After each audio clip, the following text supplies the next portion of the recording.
Muscle mass ഉണ്ടാവാൻ വേണ്ടി കഷ്ടപ്പെടുമ്പോൾ ആ കഷ്ടപ്പാട് ആരിൽ നിന്നാണ് അഡ്വൈസ് എടുത്തത്?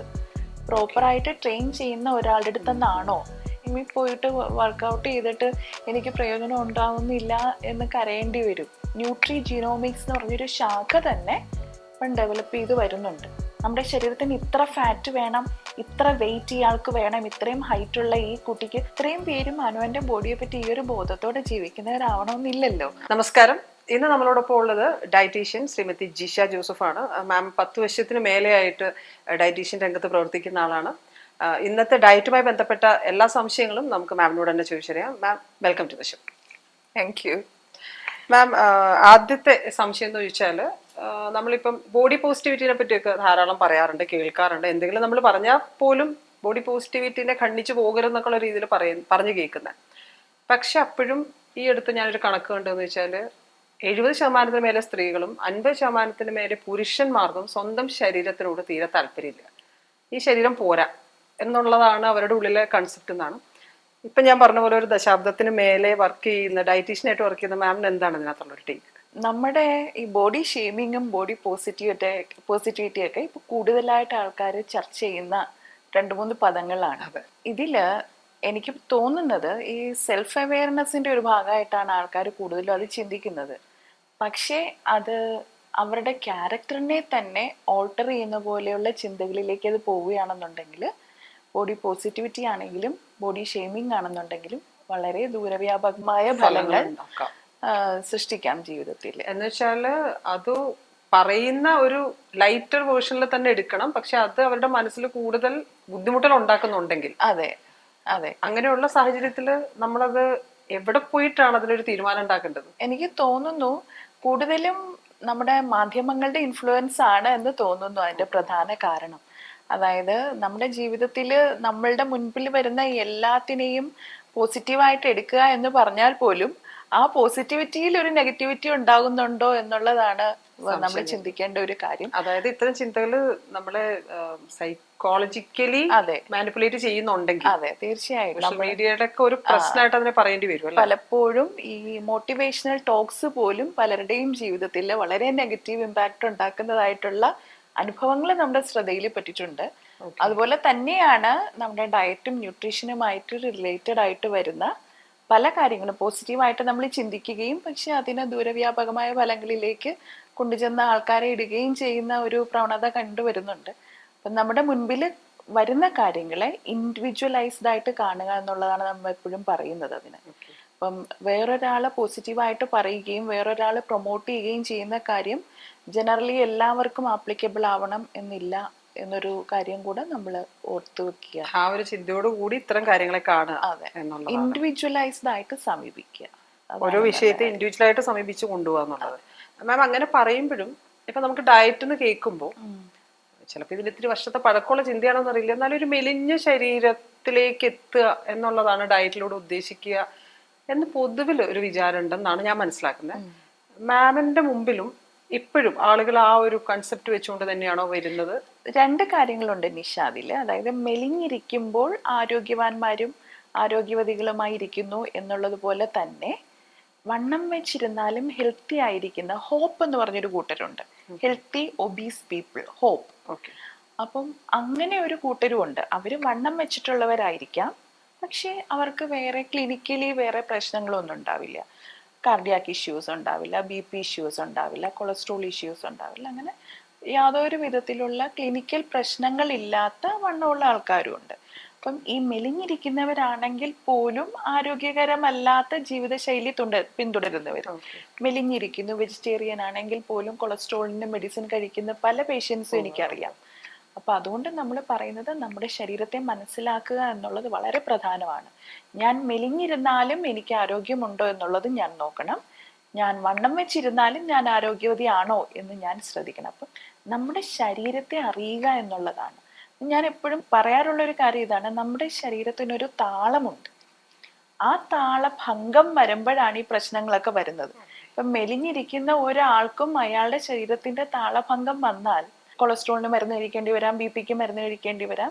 പക്ഷെ ശരീരത്തിന്റെ താളം മനസ്സിലാവുകയും മെലിഞ്ഞിരിക്കുന്നതാണ് എനിക്ക് നല്ലത് എന്നൊരു തോന്നൽ ഉണ്ടാവുകയും ചെയ്താൽ അയാൾ ഓക്കെയാണ്.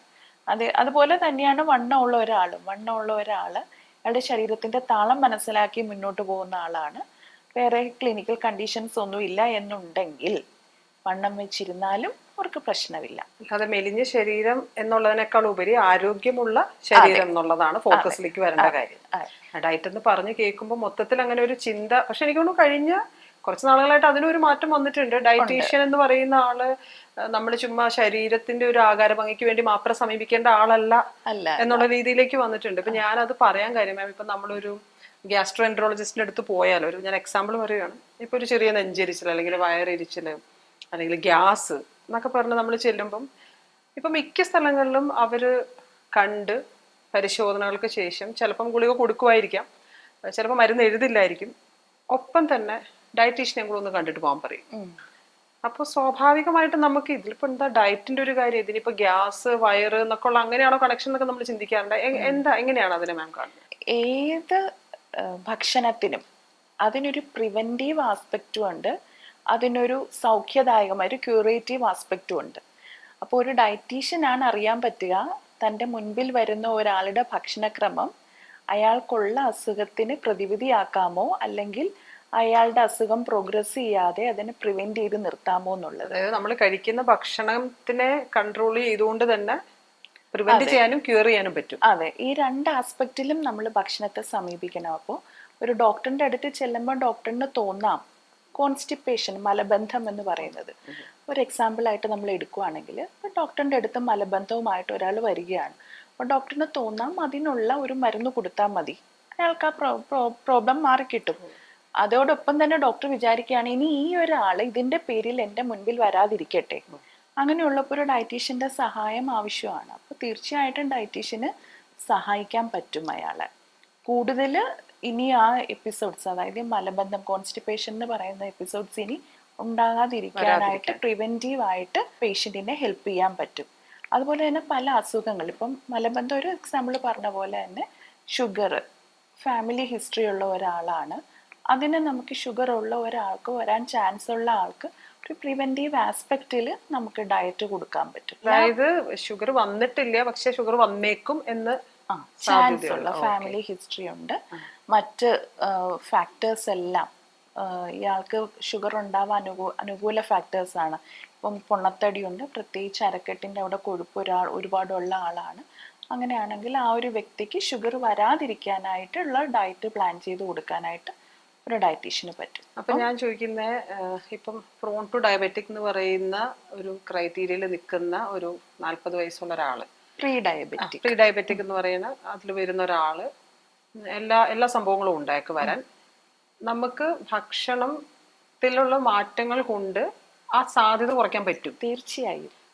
എന്തൊക്കെയായിരിക്കും ഒരു ബേസിക് ആയിട്ട് മാം പറയുന്ന, കൃത്യം പറയണമെന്നല്ല, ബേസിക് ആയിട്ട് പറയാൻ കൊടുക്കാൻ പറ്റുന്ന നിർദ്ദേശങ്ങൾ എന്തൊക്കെയാണ്? ഒരു 60 വയസ്സിൽ താഴെയുള്ളവരാണ് എന്നുണ്ടെങ്കിൽ, എൻ്റെ അടുത്തൊരു പേഷ്യന്റ് വരികയാണ്, പ്രീ ഡയബറ്റിക് ആണ്, ഒരു 42 വയസ്സ് പ്രായമേ ഉള്ളൂ, പ്രീ ഡയബറ്റിക് ആണ്, സ്ത്രീയാന്ന് വെക്കുക. അപ്പം ആ കുട്ടിക്കാണെന്നുണ്ടെങ്കിൽ അബ്ഡോമിനൽ ഫാറ്റ് ഒരുപാടുണ്ട്, ഡെലിവറി കഴിഞ്ഞതിന് ശേഷം ഫുഡൊന്നും കറക്റ്റായിട്ട് നോക്കുന്നില്ല, അബ്ഡോമിനൽ ഒബീസിറ്റി കൂടുന്നു, അച്ഛനും അമ്മയും ഡയബറ്റിക്, രണ്ടുപേരും ഡയബറ്റിക് ആണല്ലോ, അപ്പം അമ്മയ്ക്ക് ഡയബറ്റിക് ഉണ്ട്. അപ്പം ഈ പെൺകുട്ടി പ്രീ ഡയബറ്റിക് ആണെന്ന് കണ്ടുപിടിക്കുന്നു, ഡയഗ്നോസ് ചെയ്യുമ്പോൾ പ്രീ ഡയബറ്റിക് ആണ് ആള്. അപ്പം അങ്ങനെയാണെന്നുണ്ടെങ്കിൽ എൻ്റെ അടുത്ത് വരികയാണെങ്കിൽ തീർച്ചയായും ഇയാൾ ഡയബറ്റിക് ആവാണ്ട് എനിക്ക് നോക്കാൻ പറ്റും, അതിനുള്ള ഡയറ്റ് പറഞ്ഞു കൊടുക്കാൻ പറ്റും.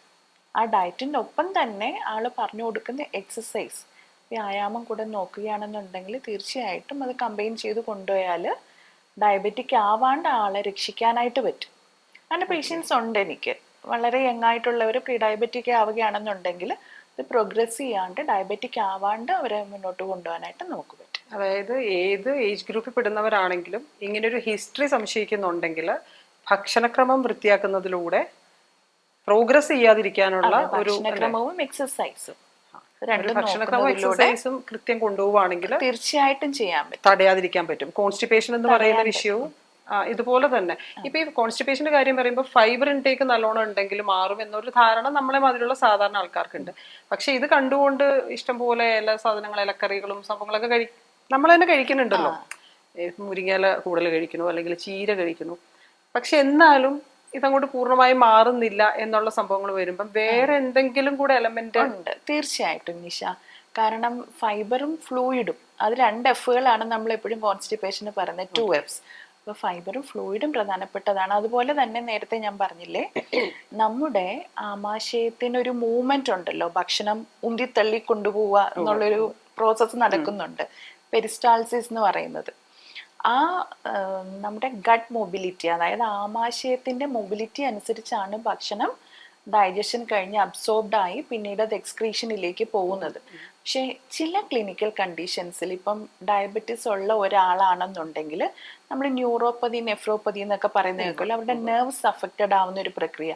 അതുകൊണ്ടാണ് ഈ ഡയബറ്റിക് ഫുഡ് ഉള്ളവർക്ക് സ്പർശനം അറിയാൻ പറ്റുന്നില്ല, നെർവ്സ് അഫക്റ്റഡ് ആകപ്പെടുന്നു എന്ന് നമുക്കറിയാലോ. അതുപോലെ തന്നെ ഇവർക്ക് ഇവരുടെ ഇൻറ്റസ്റ്റൈനൽ മോട്ടിലിറ്റി കുറഞ്ഞു പോവാം അവിടുത്തെ നെർവ്സ് അഫക്റ്റഡ് ആകുകയാണെന്നുണ്ടെങ്കിൽ. ആ ന്യൂറോപ്പതി മൂലവും ഇതുപോലെ കോൺസ്റ്റിപ്പേഷൻ ഉണ്ടാവാം. അപ്പം ഒരു ഡോക്ടറിനെ കറക്റ്റ് അറിയാൻ പറ്റുള്ളൂ ഈ കോൺസ്റ്റിപ്പേഷന്റെ റീസൺ എന്താണ്. പ്രോപ്പർ ഫൈബർ ഇൻടേക്ക് ഇല്ലാത്തത് കൊണ്ടാണോ, അല്ലെങ്കിൽ ഫ്ലൂയിഡ് ഇൻടേക്ക് ഇല്ലാത്തത് കൊണ്ടാണോ, അതോ മറ്റേതെങ്കിലും ക്ലിനിക്കൽ കണ്ടീഷൻസ് കൊണ്ടാണോ ഇയാൾക്ക് ഈ കോൺസ്റ്റിപ്പേഷൻ എന്ന് പറയുന്ന പ്രോബ്ലം ഉള്ളത് എന്നുള്ളൊരു ഡോക്ടറിന് ഡയഗ്നോസിസ് ചെയ്യാൻ പറ്റും. അങ്ങനെ ഡയഗ്നോസിസിന്റെ അടിസ്ഥാനത്തിൽ നമുക്ക് ഡയറ്റ് കൊടുക്കാം. അതെല്ലാം അതെപ്പോഴും റൂട്ട് കോസ് കണ്ടുപിടിക്കണം. നമ്മൾ അതിന്റെ റൂട്ട് കോസ് കണ്ടുപിടിച്ചാൽ അതിനെ ട്രീറ്റ് ചെയ്യുക എന്നുള്ളതാണ്. ചിലപ്പോൾ ഫൈബർ കഴിച്ചുകൊണ്ട് ചിലപ്പോൾ അത് മാറണം എന്നില്ല.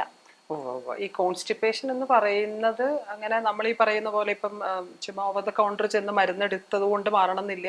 നമ്മൾ സ്വന്തമായിട്ട് ഈ തീരുമാനിച്ച സോഷ്യൽ മീഡിയ ഇൻഫ്ലുവൻസിലോ ഒന്നും എടുത്ത് ഈ ഇലക്കറികൾ ഫൈബർ കൂടുതൽ കഴിച്ചത് കൊണ്ടൊന്നും തീരണമെന്ന് അല്ലെങ്കിൽ മാറണമെന്ന് നിർബന്ധമില്ല.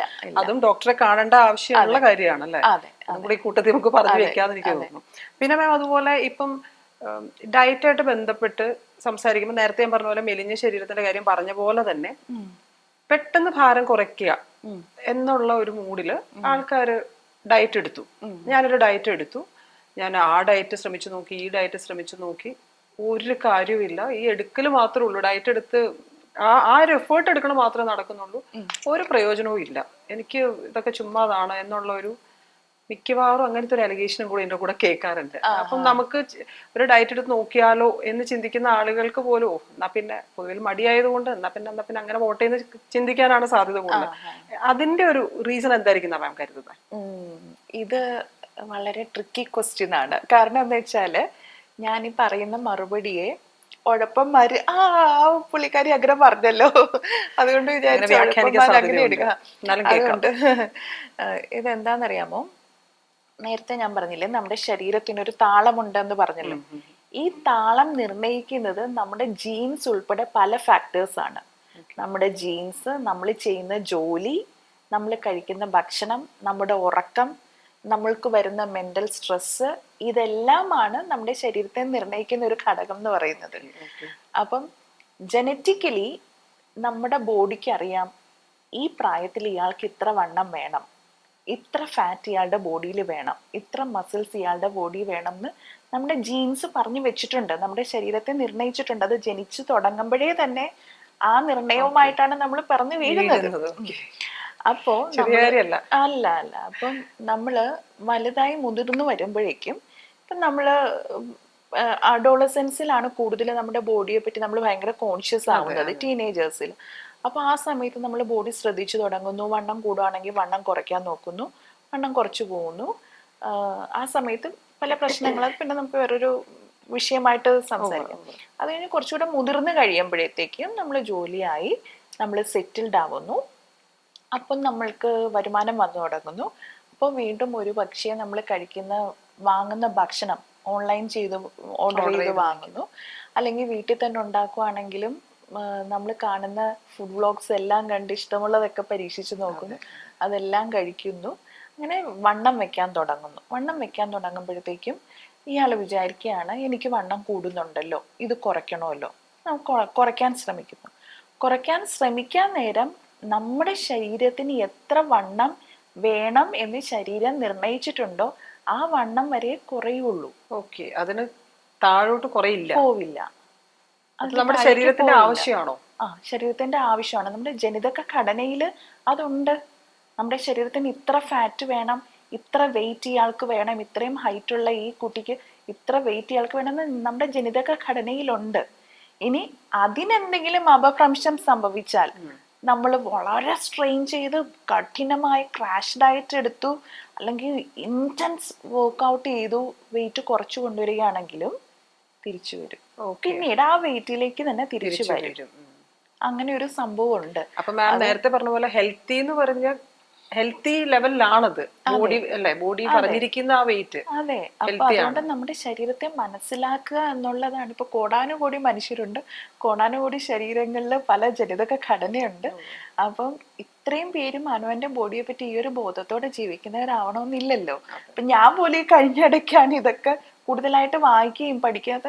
കാരണം എന്ന് വെച്ചാൽ നമ്മുടെ മുന്നിൽ വരുന്ന ഒരാള് നമ്മൾ പറയുന്ന എല്ലാ കാര്യങ്ങളും അയാൾ ഫോളോ ചെയ്യുന്നുണ്ട്, നന്നായിട്ട് വർക്ക്ഔട്ട് ചെയ്യുന്നുണ്ട്, വെയിറ്റ് ലോസ് വരുന്നുണ്ട്, പക്ഷെ വീണ്ടും അത് ബൗൺസ് ചെയ്യുന്നു.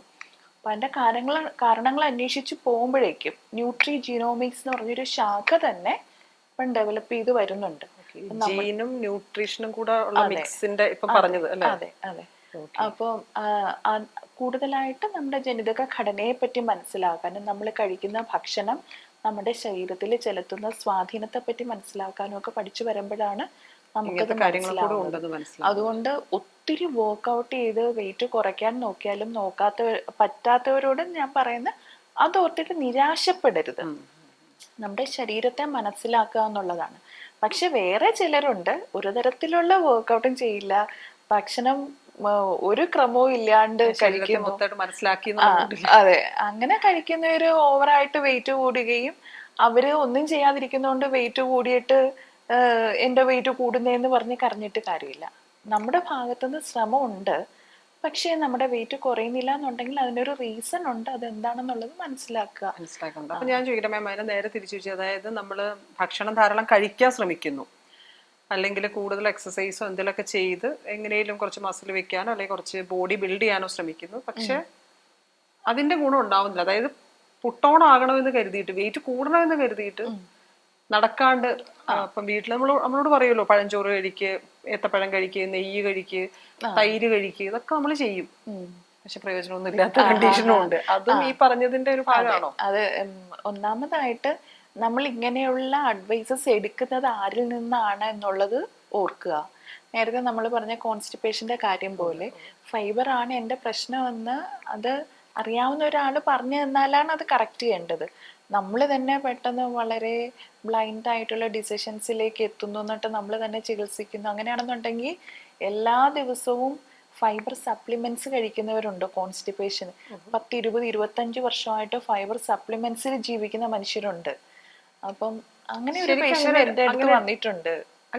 ആവശ്യമുണ്ടോ? ഇല്ല, 25, 26 വർഷമായിട്ട് ഫൈബർ സപ്ലിമെന്റ് യൂസ് ചെയ്യുന്ന ഒരാളാണ് എന്ന് പറഞ്ഞ് എന്റെ അടുത്തൊരു പേഷ്യന്റ് വന്നു. അതായത് നോർമൽ സാധ്യമല്ലെന്നാണോ അതോ പുള്ളിയുടെ പുള്ളിയുടെ പ്രശ്നം ഫൈബർ ആയിരുന്നില്ല. പുള്ളിയുടെ പ്രശ്നം ഫ്ലൂയിഡ് ഇൻടേക്ക് ആയിരുന്നു. ഒട്ടും വെള്ളം കുടിക്കുന്നില്ല, അതുപോലെ തന്നെ എക്സസൈസ്, ഒട്ടും ശരീരം അനങ്ങാതിരിക്കുന്ന ഒരാളായിരുന്നു. ഫൈബർ കഴിക്കുന്നുണ്ട് പുള്ളി, പക്ഷേ പുള്ളിക്ക് മോഷൻ പാസ് ചെയ്യുന്നില്ല. അപ്പൊ അതിന്റെ റീസൺ നമ്മൾ കണ്ടുപിടിക്കുക, അതനുസരിച്ച് തിരുത്തുക എന്നുള്ളതാണ് ഒന്നാമത്തെ കാര്യം.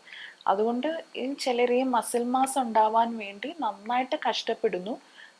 അപ്പം മസിൽ മാസ് ഉണ്ടാവാൻ വേണ്ടി കഷ്ടപ്പെടുമ്പോൾ ആ കഷ്ടപ്പാട് ആരിൽ നിന്നാണ് അഡ്വൈസ് എടുത്തത്? പ്രോപ്പറായിട്ട് ട്രെയിൻ ചെയ്യുന്ന ഒരാളുടെ അടുത്ത് നിന്നാണോ? ഇനി ട്രെയിനർ പറഞ്ഞു തന്നാൽ പോലും ഡയറ്റീഷ്യൻ തന്നെയാണോ അതിന് ഹെൽപ്ഫുൾ ആയിട്ടുള്ള മെസ്സേജ് കൊടുക്കുന്നത്?